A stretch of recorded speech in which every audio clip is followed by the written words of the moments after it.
piece here. So welcome, everyone. I think you're joining this session with our eminent speaker, Dr. Nikolaj.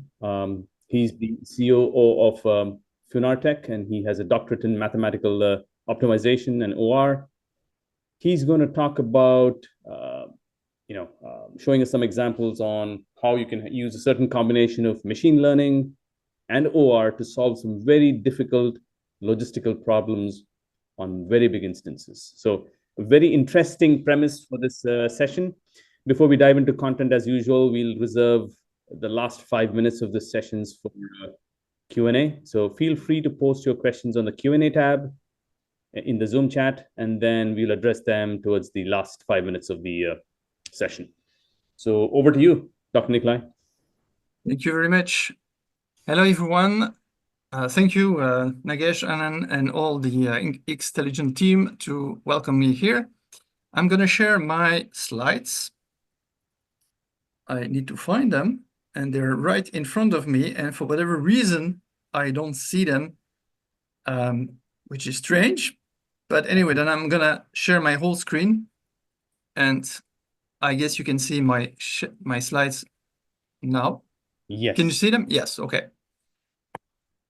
So cold was preventing them from showing up. Yeah, it's -20 here. So I'm from Montreal. So I'm going to try to show you that there is another way of doing AI, and that it might be interesting, especially if you want to solve very complex problems. So on the menu, I'm going to try to tell what we do at Funartech. This is my company. So we call this hybrid AI. We even think that this is going to be the future of AI, or at least going to be, will be a big part of the future of AI. I'm going to show you two examples we did with Eishin Toyota in Japan. We're using the prescriptive paradigm, so I'm going to talk about this paradigm. And if we have some time, I'll tell you about the way we construct our models that are quite different than what is now mainstream. So hybrid AI. First of all, a warning. So there is no consensus about what hybrid AI is, in the sense that people are talking about hybrid AI, but meaning different things. So in my view, hybrid AI is the combination of different approaches in AI. So AI is big. You have, of course, machine learning, but you have operations research, causal theory, and a lot of other fields. The idea is to combine them all. And the idea is to do this well in the sense that you are using the strength and the weaknesses of all those fields, because every approach has its weaknesses and strength. And the idea is to be able to combine the strength so that you can take the weaknesses and flat them out with the strength of some fields. In particular, we combine machine learning, ML, and operations research, OR. So operations research, for those who don't know, it's applied mathematics.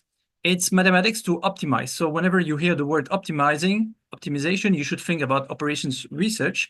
Fun fact, machine learning actually comes out of operations research, in the sense that 10, 15 years ago, machine learning was a subfield of operations research. There are at least 4 fundamental ways to combine them. We are experts and pioneers in one of them. What is really nice when you combine machine learning and operations research is that you can combine the insights of the data with machine learning with the knowledge and know-hows thanks to operations research. So you combine both, which means that you already have some kind of knowledge that you don't need to find back in the data. You already have it. This is where the frugality comes into play. It's really efficient. If you try to optimize, operations research is really the good field to do that. It's also robust and frugal. And we at Funartech, we're pioneers, and we have until now solved 13 industrial projects with 100% success until now. The reason is because we are using a new way of combining those two together, so a new way of doing AI. Let me share the project we did with Toyota Japan. So Toyota is a car manufacturer, and they are producing lots of cars and automobile parts. They're also producing automobile parts for other car manufacturers. So they have lots of problems, and one of those problems is how to transport, how to deliver those automobile parts along all those depots, plant warehouses, and so on. It's an extremely difficult problem for 2 reasons. One, the sheer volume, so the quantities is astronomical, and there are also some constraints. So this is not a classical, I would say, pizza delivery, in the sense that it's not delivering one automobile piece from A to B, but you go from A to B, you come back to A. Some pieces need to be gathered at the same place at the same time, and so on. So it's a not easy delivery problem, transportation problem. And the main difficulty is the volume, the quantities. So they tried for 2 years with the best teams and no one could find a solution. They created a contest. They made us win that contest. So we were #1 among more than 800 AI companies. And we started working with them and they told us, okay, we're going to give you a small piece of that problem and maybe you can optimize it. We said, maybe we can, but actually if we do, it might become a bottleneck for the whole supply chain. So why not try the whole supply chain? They thought we were completely crazy. After 4 months, we got our first global solution. So here on the left, you can see part of the solution. This is only a small part of the whole solution. So we tackled the whole supply chain. After 6 months, we got a really cool solution. We managed to reduce their cost by 53%. So it's a problem that cost them $500 million a year, 53% of improvement. This is because we're the first one that could globally optimize the whole supply chain. At the end of the project, they started to realize that it was actually a real global solution. And so they gave us more insights, and we didn't have all the information because Toyota is quite secretive. And so we had some estimates that were wrong. So 53%, but with the wrong data. At the end of the project, we had to scramble to take a lot of pieces out of our solution. And with the right information, the right data, we got only 30%. But 30%, I think it's not bad. I'm talking about frugality. By that, I mean less resources needed. So for the whole supply chain of whole Toyota, for the transportation of automobile pieces, they thought we would need 12 hours of computation on big computers. Actually, the solution, the global solution, runs on my laptop between 4 and 10 minutes. This is really because we have a new way to combine optimization, OR, operations research, and AI, ML, machine learning. Thanks to that success, we did another project with them, still on the same logistic problem, so transportation of automobile pieces. And now they ask us to optimize strategically for the next 5, 10, 20 years, where they could build new intermediate depots. So it's well known that when you are transporting by trucks your automobile pieces, your trucks, most of them are full, but not all of them. And the idea is that maybe with intermediate depots, you can have some trucks that are unloading in those intermediate depots, and other trucks are grabbing their loads. And maybe globally, you can fill your trucks more. So here on the left, you have in red the shipping factories, so the factories that are creating the pieces. And then in blue, the receiving factories. So you need to transport some pieces from the red to the blue dots. The idea is to have some intermediate depots in green, where the first trucks are gonna unload parts of their complete load, and then other trucks are gonna take those loads and bring them to the blue receiving factories. It's a well-known problem. Normally, when you do that, you have a team that is really studying this for many months, because this is a strategic optimization. So this is not for the next 3 months, but for the next 5, 10 years. And they have some candidates. And when you see the volume of the quantities that they're transporting every day, the max that you can do with state-of-the-art is maybe to propose 10, 20 candidates. Now, Toyota being Toyota, they didn't want to share any of their study. And they told us, we want you to construct an AI that can do this completely autonomously from scratch without any information. We did this. But instead of having 10 or 20 candidates, our AI came up with 200, 300 candidates. So we also had to change the way we could optimize this, which we did. And at the end, we managed to get a 10, 30% improvement, so reduction of the cost. Again, very frugal in the sense that the solution runs in 10, 20 minutes on a laptop. So what do?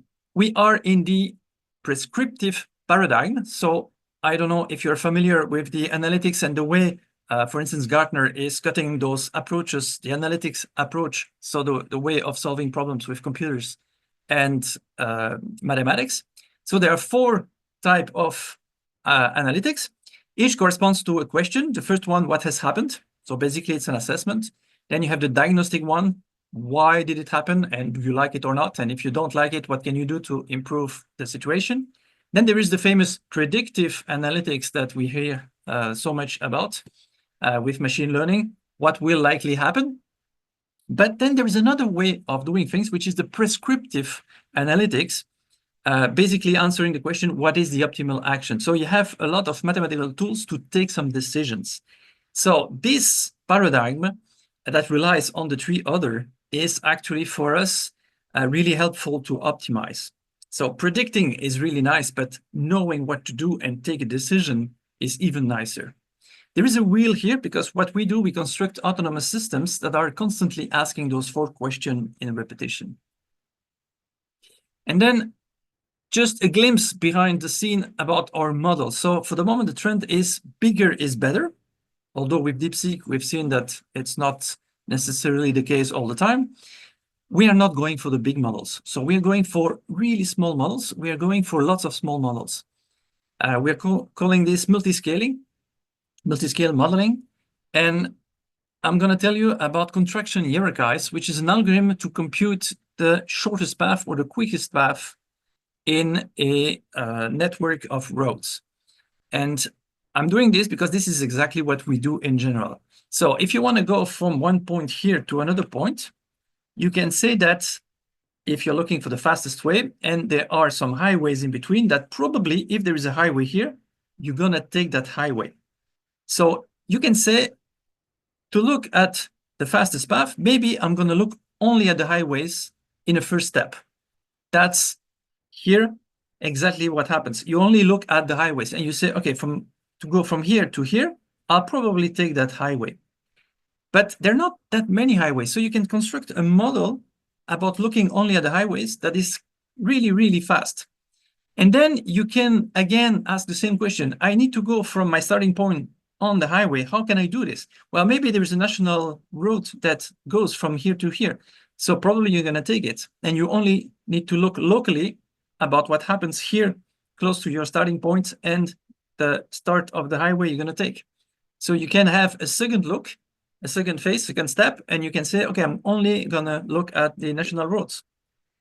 And then if you are taking that national road, you can again ask the question, how can I go on that road from my starting point? And you have a third level. So you are able to take a problem and divide it with different models, different views. This is exactly what we do. By doing this, you have small models, and those models can be solved very quickly to optimality.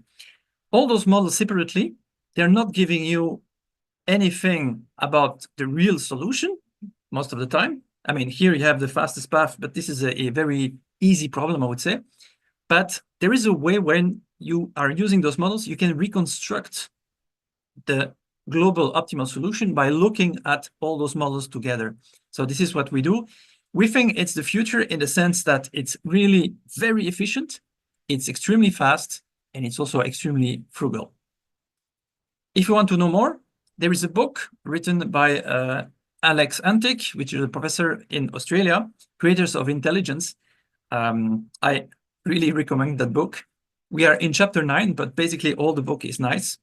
And then there is a podcast on VentureBeat where I'm talking a bit more about what we do, and in particular about automorphing algorithms. So the next step in AI and learning models is actually not having a model and trying to find the best parameters, but it's actually trying to find the best models. And you can do that in real time.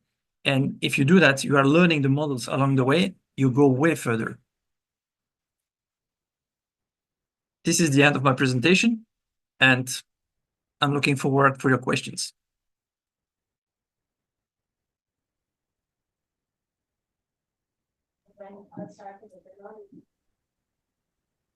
Yeah, if anyone has some questions, they can post in the chats or in the QA, please.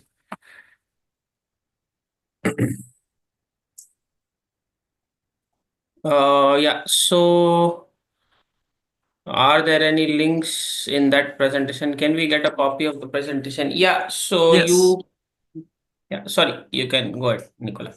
Well, I was just saying, yes, we can share the presentation. Yeah, and we have, if you go to the resources section of this session, you can see the presentation. We have posted the presentation there. Okay, so in what ways does ML plus OR improve on existing traditional optimization algorithms? Well, for instance, the second problem I showed, if you are only looking at ML solution, there is nothing that works.